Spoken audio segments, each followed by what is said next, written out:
Hey guys, I'm Dr. B Fox and I'm here today to talk to you guys about your worth. Okay, why do I even want to talk about this with you? Well, I am a manual therapist, an energetic practitioner, and a transformative teacher. And what I see honestly day in and day out with my clients, whether they're somewhere within the US or they're here personally in the clinic, is that we don't know our own worth, or we don't feel worthy of whatever it is, of abundance, whether that's financial abundance or love or healthy relationships or goodness, right? We want these things, we manifest them a lot of times, but why is it that what we desire we're not achieving? And what I'm seeing as a regular occurrence in my clients is that, one, they don't even know who they are. And I do that in air quotes because who you are really is a tough one for a lot of people. It is this identification with your roles that you play: mom, wife, soccer player, grad student, doctor, lawyer. It is identifying with those outer roles that we get to play, that we're so blessed to play in our lives. But when we identify with them to that level of that is who we are, we often don't know how to come internally. We've never done that maybe, or we don't have that reflection to think, who am I? If all those things were stripped away, who am I still? Or who am I, right? And so that worth comes back to that idea of knowing that you're worth those things, knowing that if abundance came your way, because we know it's there for everybody, that you are worthy of that. No matter what your upbringing was, no matter what your life lessons have been, no matter if you've had traumas or successes, like, you are worthy of those things. And often we don't feel that way. And more often than not, what I see is that early in life, we are told things, and it's not always intentional by the other person, but we're told things that we end up keeping and believing. And we're told things such as, you're not good enough, or you suck, or you're stupid, or you'll never amount to anything, or you're a failure. And there's so many kind of labels or mind positions, mental positions that we gather, especially as children with immature brains. We capture those. It's like a snapshot, right? If I'm in 8th grade and I normally am an A student and I get a B on a math test, and my best friend at the time is like, girl, you are so stupid. You're never going to be an accountant because you clearly aren't that good at math. In that moment, I'm vulnerable. My best friend is saying something extremely hurtful. But who's to say that I, at some level, don't believe her? And who's to say that at some level, I don't hold on to that and absorb that and keep that internally at a cellular level? Okay. And when I absorb that, it then changes my chemistry, changes my chemical reaction to anything then on that feels familiar to that. So maybe I am dating someone years later and I mess up, or I have what is deemed a failure, and they make another comment like, yeah, don't go into accounting. Clearly you can't even add and subtract. So now it's replaying that I have this understanding that I'm not worth it, and I'm not smart enough, and I'm not good enough at math to do the career that I've always wanted or thought I wanted to do, right? So then that chemical reaction and that cellular change now starts to play out in our decision making. It starts to play out in how we view the world, how we view ourselves. And how do we come out of that? Is that something we absorb and we keep forever? I think it can be. I think it's something that too, once we recognize it and we're able to move that energetic lesion or that cellular imprint that's been created and realize that we don't have to resonate with that. We don't have to absorb it anymore. We don't have to hold on to that imprint, that we have the power through different modalities to move that through us and no longer recognize it as ours or yours. And that doesn't have to be work to do that. Sometimes it is, but depending on what it is, who said it or did it, your age, your capacity to believe that person, the things that then therefore happened afterward, right? All of those factors will play in and start to layer up. So sometimes we have to kind of pull through the layers and get different things out. And sometimes it's just linking. So that's one thing that I say with clients is like, okay, right now I'm 42. Let's say I have this like immense frustration with somebody at work. And it is literally like changing my mood. Like I come home and I yell at the kid. I'm not present for my husband.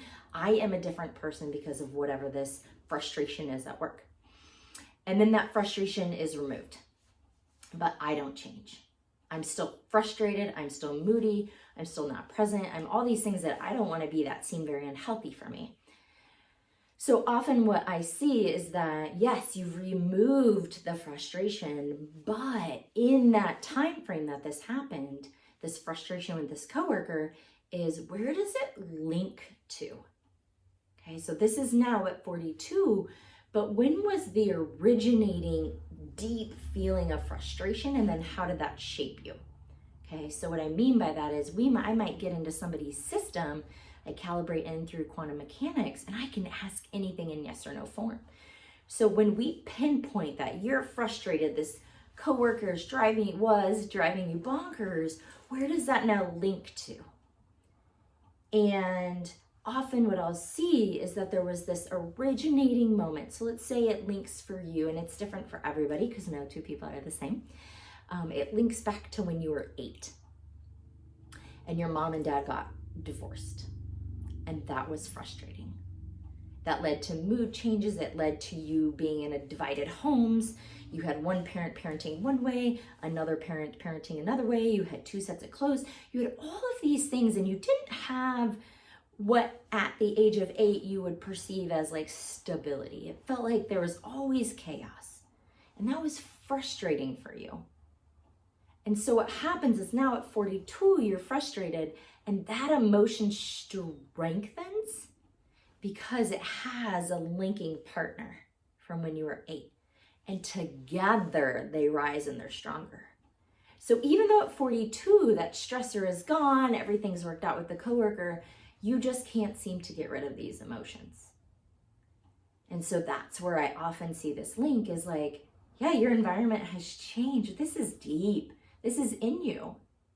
And so we bring those up together. And then I have many techniques within the modality that I'll use to clear that out. Okay, we can collapse the vector of that. We can change just like molding. So we can actually affect like the transformation of that, what I'll call energetic lesion, or that spot, that bulk of energy that's not flowing. And when we have that, it's like a river with a bunch of debris in it. We don't have flow. And for true living your best life, optimal health, feeling really great, you have to have flow in all of your systems. Energetic system, lymphatic system, your vascular system, your visceral system, which is your organs, your nervous system. We have to have movement for life, for optimal life, for optimal function. And that's why I love what I do, is because I don't just play in the energetic realm. I get to play in all of those. I get to play in the visceral system if that's what you need. I get to play in the vascular system if that's what you need. I get to play in all of it in one session if that's what you need. And that's the wonderful thing about just all the modalities that I have and how I can bring them in together to serve you. Now, how does that all come back to worth, right? Well, if you think you're stupid, can't be the accountant that you think you want to be, you've now been told this by two people that you loved or really liked or considered a BFF and had this intense connection to, and they're both telling you that you're not going to do it, you're not worth it, you're not going to amount to it. Maybe you start to believe that. Maybe it starts to become what you think and what you whisper to yourself. And when you whisper that over and over and over and over again to yourself, ultimately it's what you believe. So consciously you can be like, no, I'm a badass. I'm going to get this done. I'm going to learn math. I know I'm good at math. I got all A's except this one test. But back here, this little chirp, chirp, chirp is like, girl, you're not worth it. You're not smart enough. You don't know math well enough. How dare you think you can amount to anything? How dare you think you can keep a budget and work the finances in your home? You can't do math. So see how that plays out? And this can be anything. It doesn't have to necessarily be worth. What I would say is that I find that no matter what emotions are coming back, at some level, a lot of my clients, it comes back to that belief that you're worthy enough and deserving of love, of abundance, of positive relationships, of positive self-relationship. Let's talk about that for a minute, right? So it really is this idea of when I can come back within and deeply, truly know that I'm worth it, then I can move forward, right? So step number one, I think it's really defining who you are at core level. It's not what you do for work. It's not who you parent. It's not the hot husband or the beautiful wife you're married to. Those are all wonderful things. But that's not who you are. If you stripped all of that away and all you had was you, name 3 things that you stand by. Core values: respect, family, discipline, determination, inspiration, faith. I mean, there's so many. You could literally Google top 50 core values and you'll get it come up and you'll see the list. But make them authentic to you. Like, who are you when you show up, whether it's as a mom or dad, as a husband or wife, as an employee, or as a business owner? Who are you? What are you showing up as? Are you showing up authentically as yourself? Or are you showing up how you think that avenue wants you to be? If I'm truly different as a mom than I am at work, then which one am I not being authentic in? So at the end of the day, if I ask coworkers, or if I ask my son, or if I ask my husband, or if I ask my teammates, who do you think I am? I would want the same idea, I want the same 3 things. If I went ahead and asked somebody from each lane, like, who do you think I am? Like, oh, you're inspirational, you're so empowering, you're thoughtful. Like, I want that across the board because that's who I am. And I want to show up in each of those lanes as me, but knowing that I'm worth being me. And that I do deserve the life that I desire, okay? So what I want you to do is I want you to take away those identities if you have them, okay? So don't think about your roles you play. And I want you to strip those away for just a minute. And I want you to come back to, who am I? What are the 3? You could do up to 5, maybe even more, but I like 3 to 5. What are the 3 values that I know at the end of the day, this is who I am, no matter where I'm at? Okay, so start there and know that you are worth it. Know that this is not an easy drill. Again, I have people for a reason here. They literally don't know how to answer the question. Okay, and we have to work through it. So that's what I'm encouraging you to do, is to really kind of dive in. If we're working together, then I'm also calibrated in and I'm helping you navigate what that is for you. Words are very powerful. And so, like earlier, I was helping a friend out and she kept using the word frequency. Well, frequency is not my word. Vibration would be my word. I like vibration. That resonates with me. But frequency, feels weird for me. It's a great word, but it's just not mine. So think of them as words that really feel like you. Okay? Much love, you guys. Take care.